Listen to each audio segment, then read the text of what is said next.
मूर्ख साधु और ठग पंचतंत्र की कहानी। एक बार की बात है, किसी गांव के मंदिर में देव शर्मा नाम का एक प्रतिष्ठित साधु रहता था। गांव में सभी लोग उनका सम्मान करते थे। उसे अपने भक्तों से दान में तरह तरह के वस्त्र, उपहार, खाद्य सामग्री और पैसे मिलते थे। उन वस्त्रों को बेचकर साधु ने काफी धन जमा कर लिया था। साधु कभी किसी पर विश्वास नहीं करता था और हमेशा अपने धन की सुरक्षा के लिए चिंतित रहता था। वह अपने धन को एक पोटली में रखता था और उसे हमेशा अपने साथ लेकर ही चलता था। उसी गांव में एक ठग रहता था। बहुत दिनों से उसकी नजर साधु के धन पर थी।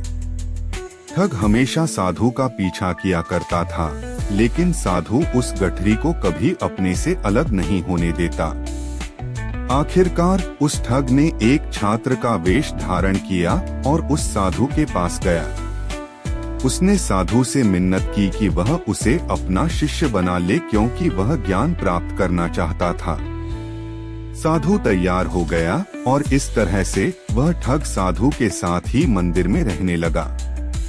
ठग मंदिर की साफ सफाई से लेकर अन्य सभी कार्य भी करता था और ठग ने साधु की खूब सेवा की और जल्दी ही उसका विश्वास पात्र बन गया। एक दिन साधु को पास के गांव में एक अनुष्ठान के लिए आमंत्रित किया गया। साधु ने वह आमंत्रण स्वीकार किया और निश्चित दिन साधु अपने शिष्य के साथ अनुष्ठान में भाग लेने के लिए निकल पड़ा।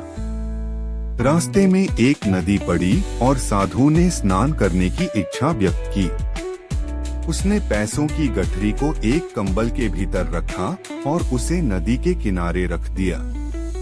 उसने ठग से सामान की रखवाली करने को कहा और खुद नहाने चला गया। ठग को तो कब से इसी पल का इंतजार था। जैसे ही साधु नदी में डुबकी लगाने गया, वह रुपयों की गठरी लेकर चंपत हो गया। शिक्षा किसी अजनबी की चिकनी चुपड़ी बातों में आकर ही उस पर विश्वास नहीं कर लेना चाहिए। इस प्रकार की कथा, रोचक कहानियाँ और सुविचार सुनने के लिए कृपया आप अपने इस YouTube चैनल को लाइक, शेयर और सब्सक्राइब करें। धन्यवाद।